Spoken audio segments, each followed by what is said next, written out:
السلام عليكم ورحمة الله وبركاته. إن الحمد لله نحمده ونستعينه ونستغفره ونؤمن به ونتوكل عليه ونعوذ بالله من شرور أنفسنا ومن سيئات أعمالنا من يهده الله فلا مضل له ومن يضلله فلا هادي له وأشهد أن لا إله إلا الله وحده لا شريك له وأشهد أن محمدا عبده ورسوله أما بعد. وقال تعالى في القرآن الكريم والقرآن المجيد: أعوذ بالله من الشيطان الرجيم بسم الله الرحمن الرحيم. يا أيها الناس اتقوا ربكم الذي خلقكم من نفس واحدة وخلق منها زوجها وبث منهما رجالا كثيرا ونساء واتقوا الله الذي تساءلون به والأرحام إن الله كان عليكم رقيبا. وقال أيضا: يا أيها الذين آمنوا اتقوا الله حق تقاته ولا تموتن إلا وأنتم مسلمون. وقال نبينا محمد صلى الله عليه وسلم: خيركم من تعلم القرآن وعلمه كما قال عليه الصلاة والسلام. எல்லா புகழும் ஏகிரவனாகிய அல்லாஹ் ஒருவனுக்கு மாத்திரம் உரித்தானதாக. அவனுடைய சாந்தியும் சமாதானமும் நாம் எல்லாம் உயிரோட மேலாக நேசிக்கக்கூடிய உத்தம சத்திய தூதர் முஹம்மது நபி ஸல்லல்லாஹு அலைஹி வஸல்லம் அவர்கள் மீதும், அவர்களை பின்பற்றி வாழ்ந்த சத்திய சஹாபாக்கள், தபிஈன்கள், தபா தபிஈன்கள், சுஹதாக்கள், இமாம்கள், நல்லோர்கள் அனைவர்கள் மீதும், இன்னும் உங்கள் மீதும் எம் மீதும் ஒட்டுமொத்த இஸ்லாமிய சகோதர சகோதரிகள் மீதும் அல்லாஹுடைய சாந்தியும் சமாதானமும் என்றும் என்றென்றும் நின்று நிலவட்டுமாக என பிரார்த்தனை செய்தவனாய், அன்பான இஸ்லாமிய சொந்தங்களே, உறவுகளே, அல்லாஹுடைய மிக பெரும் கிருபையிலால் இந்த ரமலானுடைய மாதத்தில் நாம் அவ்வப்போது முன் நடந்த சம்பவங்கள் பற்றி அல்லாஹுடைய தூதர் ஸல்லல்லாஹு அலைஹி வஸல்லம் அவர்கள் சொன்ன செய்திகளை பார்த்து அதில் கிடைக்கக்கூடிய படிப்பினைகளை நாம் தொடர்ந்து பார்த்து வருகிறோம். அந்த அடிப்படையில் அல்லாஹுடைய தூதர் ஸல்லல்லாஹு அலைஹி வஸல்லம் அவர்கள் ஒரு ஆச்சரியமூட்டக்கூடிய ஒரு அழகான ஒரு செய்தியை சொல்லி காமித்தார்கள். யூத சமூகத்தை சார்ந்த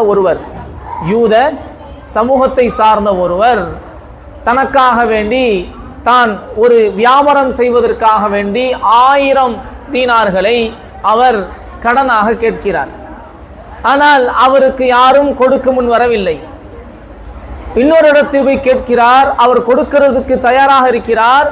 உனக்கு நான் தருகிறேன், ஆனால் இதற்கு சாட்சியாளர் யாராவது இருக்கிறார்களா என்று கேட்கும் பொழுது அவர் சொன்னார், எனக்கு சாட்சியாளரா என்று யாரும் இல்லை, எனக்கு சாட்சியாளர் என்று யாரும் இல்லை, அல்லாஹ் தான் எனக்கு சாட்சியாளன் என்று சொல்கிறார். பிறகு அவர், சரி, அதை நான் ஏற்றுக்கொள்கிறேன், உனக்கு பொறுப்புதாரர் யாரையாவது கூட்டிக் கொண்டு வா, உனக்காக வேண்டி பொறுப்புதாரரை யாரையாவது கூட்டிக்கிட்டு வா என்று சொல்லும் பொழுது, அப்பொழுதும் அந்த கடன் கேட்டவர் என்ன சொல்கிறார் என்று சொன்னால், எனக்கு பொறுப்புதாரர் என்று யாரும் இல்லை, எனக்கு பொறுப்புதாரர் என்று யாரும் கிடையாது, அல்லாஹுதான் எனக்கு பொறுப்பாளன் என்று சொல்கிறார். இந்த ரெண்டையுமே கேட்டுக்கிட்டு கடன் கொடுக்க முன் வந்தவர், சரி, நான் அல்லாஹுவை சாட்சியாகவும் அவனே உனக்கு பொறுப்பாளனாகவும் நான் ஏற்றுக்கொண்டு உனக்கு இந்த கடனை தருகிறேன் என்று அவர் கடனையும் கொடுக்கிறார். இப்போ கடன் கேட்டவர் வாங்கி கொண்டு அவர் பக்கத்து நாட்டுக்கு செல்கிறார்.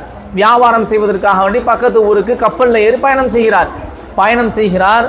அந்த கடன் கொடுக்கும் பொழுது பேசிக்கொண்டார்கள், இத்தனாம் தேதிக்குள் கால தவணை வைத்து, இத்தனாம் தேதிக்குள் இத்தனை டேட்டில் நீங்கள் எனக்கு அதை கொடுத்துடணும்.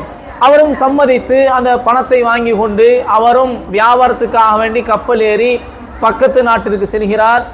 நல்ல முறையில் வியாபாரம் செய்கிறார், நல்ல தொழில் செய்கிறார், நல்ல முறையில் உழைக்கிறார், நல்ல அவருக்கு வருமானம் கிடைக்கிறது. பிறகு அந்த கடனை திருப்பி கொடுக்க வேண்டிய தவணை வருகிறது.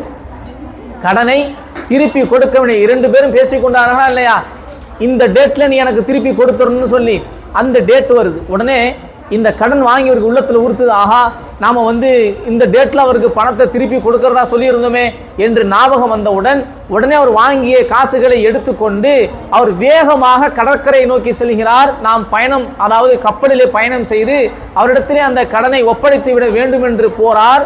ஆனால் அவர் அந்த இடத்துக்கு போய் சென்று பார்த்தால் அவர் பயணம் செய்யக்கூடிய எந்த விதமான சாதனத்தையும் பெற்றுக்கொள்ளவில்லை.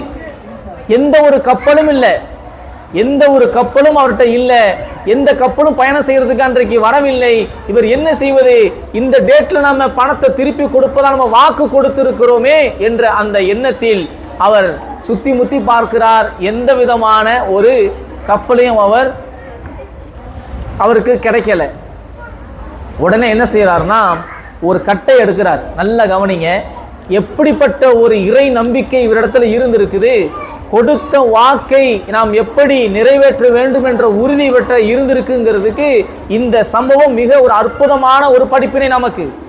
உடனே ஒரு கட்டை எடுக்கிறாரு, அந்த கட்டையில துளையிடுறாரு. துளையிட்டு அதுல இவர் வாங்கிய அந்த கடன் காசை உள்ள வைக்கிறார். கடன் காசை உள்ள வைத்து தண்ணி புகாதவாறு அதை அடைத்து கடலுக்கு மீண்டும் செல்கிறார். கடலுக்கு முன்னால் நின்று கொண்டு சொல்கிறார், யா அல்லாஹ், நான் ஒரு இடத்திலே நான் கடன் கேட்டிருந்தேன், யாரும் எனக்கு கொடுக்க மறுத்தார்கள். ஆனால் ஒருவர் மட்டும் எனக்கு கொடுப்பதற்கு முன் வந்தார். அவர் சாட்சியாளர் என்னிடத்திலே கேட்டார், ஆனால் என்னிடத்திலே எந்த ஒரு சாட்சியும் இல்லை. என்னிடத்திலே பொறுப்பாளரை கேட்டார், ஆனால் எந்த ஒரு நபரும் எனக்கு பொறுப்பாளராக வரவில்லை. கடைசியாக நான் உன்னை சாட்சியாக நிறுத்தி உன்னை பொறுப்பாளனாக ஆக்கி நான் அவரிடத்திலே கடன் கேட்டேன், அவரும் எனக்கு கொடுத்தார். அவர் கேட்ட அந்த தேதியின் அடிப்படை நான் திருப்பி கொடுக்க வேண்டும். ஆனால் அந்த தேதி வந்துவிட்டது, நான் பயணம் செய்யக்கூடிய எந்த விதமான ஒரு கப்பலும் இல்லை. எனவே உன்னை நான் பொறுப்பாளனாக ஆக்கி அவருக்கு இந்த தேதியில் எப்படியாவது இந்த பணம் போய் சேர வேண்டும் என்று இந்த கட்டையில் அந்த பணத்தை வைத்து நான் கடலிலே போடுகிறேன். உன் மீது நம்பிக்கை வைத்து போடுகிறேன். எப்படியாவது இந்த பணத்தை கொண்டு போய் அவரிடத்திலே சேர்த்து விடு. கட்டை தூக்கி போடுறார். இங்க பார்த்தா அந்த பக்கம் இத்தனாம் தேதி இந்த டேட்ல பணத்தை கொண்டு வந்து தரேன்னு சொன்னாரா இல்லையா? பணத்தை கொண்டு வந்து இந்த டேட்ல தரேன்னு சொன்னாரா இல்லையா? அந்த தரேன்னு சொன்னதுக்காக வேண்டி யார் கடன் கொடுத்தாரோ அவர் அந்த பக்கம் கரையில் நின்று கொண்டு இவர் வருவார்னு பார்க்கிறாரு. அவர் வரல. ஏன் என்று சொன்னால், நாம் முதலில் சொன்னதை போன்று அவருக்கு எந்த விதமான பயணம் செய்யக்கூடிய ஒரு கப்பலையும் அவர் பெற்றுக்கொள்ளல. ஏமாற்றத்தோடு திரும்புவதா, இந்த டேட்ல கொண்டு வந்து எனக்கு திருப்பி தந்துறேன்னு சொன்னாரே என்று அவர் திரும்பும் போது அந்த கட்டை வந்து ஒதுங்குகிறது. எந்த கட்டையிலே பணத்தை வைத்து அவர் அனுப்பினாரோ அதே கட்டை கடனை கொடுத்தவர் எதிர்பார்த்து நிற்கும் பொழுது அந்த கட்டை அவர் கண்ணுக்கு முன்னால் படுகிறது. சரி, இந்த கட்டையை எடுத்துக்கொண்டு போய் நாம் வீட்டுக்கு விறகாவது நம்ம பயன்படுத்துவோமே, விறகாக நாம் பயன்படுத்துவோமே என்று உடனே அவர் என்ன செய்கிறார்னா அந்த கட்டையை எடுத்துக்கிட்டு வீட்டுக்கு போறாரு. வீட்டுக்கு போய் அந்த கட்டையை அவர் ஓங்கி அடித்து அதை பிளக்கிறார். பிளந்தா உள்ளார அவர் எவ்வளவு காசு கொடுத்தாரோ அதே காசு உள்ள இருக்குது. கூட ஒரு லெட்டரும் இருக்குது. அதில் எழுதி வச்சிருக்கிறாரு, நான் எந்த ஒரு வாகனத்தையும் பெற்றுக்கொள்ளவில்லை, எந்த ஒரு கப்பலும் கிடைக்கல, அல்லாஹ்வை சாட்சியாக வைத்து அவனை பொறுப்பானாக வைத்து உங்களுக்கு இந்த பணத்தை நான் கொடுக்கிறேன், அல்லாஹ் வந்து உங்களுக்கு கொண்டு வந்து சேர்ப்பான் என்று நான் நம்புகிறேன் என்று அவர் வச்சு அனுப்புன அந்த கட்டை அவருக்கு கிடைக்கிது. அவர் வாங்கிட்டு அல்ஹம்துலில்லாஹ் என்று அப்படியே இருக்கிறார். இப்போ என்ன நடக்குதுன்னா, மறுநாள் கடன் வாங்கினாரா இல்லையா, அவர் மறுநாள் கப்பல் ஏறி என்ன செய்யறாருன்னா வராரு. மீண்டும் அந்த 1000 காசுகளை எடுத்துட்டு வராரு. எடுத்துட்டு வந்து இந்த கடன் தனக்கு கொடுத்தாரா இல்லையா அவரை தேடி போய் உடனே கொடுக்கிறாரு. இந்தாங்க 1000 காசுகள். நடந்த விஷயத்தை சொல்றாரு. இந்த மாதிரி நீங்க சொன்ன டேட்ல நான் பணத்தை கொடுக்கலான்னு பார்த்தேன், ஆனால் அன்றைய தினம் எந்த விதமான கப்பலையும் நான் பெற்றுக்கொள்ள முடியவில்லை, என்னால் வர முடியல. அதனால கட்டையில வச்சு அந்த பணத்தை அல்லாஹ்வை பொறுப்பா ஆக்கி நான் அனுப்பினேன். அது உங்களுக்கு வந்து கிடைச்சிச்சா என்னன்னு எனக்கு தெரியல. அதனால மீண்டும் இந்த பணத்தை நான் எடுத்துட்டு வந்திருக்கிறேன், இந்தாங்க வாங்கி கொள்ளுங்க என்று கொடுக்கும் பொழுது கடன் கொடுத்தவர் சொன்னார், அல்ஹம்துலில்லாஹ், நீங்கள் எந்த தேதியில எனக்கு கடனை நீங்க தருவதாக சொன்னீர்களோ அந்த தேதியில் நீங்க கடனை எனக்கு நீங்க கொடுத்துட்டீங்களே, அவருடைய கட்டை எனக்கு வந்து கிடைத்து விட்டது என்பதை அழகான முறையில் சொன்னார். இதை கேட்டு வியப்படைந்து அந்த கடன் திருப்பி கொடுத்தவர் வியப்படைந்து மகிழ்ச்சியோடு தனது வீட்டுக்கு திரும்பினார் என்ற செய்தியை இமாம் புகாரி ரஹ்மத்துல்லாஹி அலைஹி பதிவு செய்கிறாங்க. ஆக இந்த சம்பவத்திலிருந்து நம்ம புரியக்கூடியது என்ன? அல்லாஹ்வின் மீது அந்த அளவுக்கு நம்பிக்கை.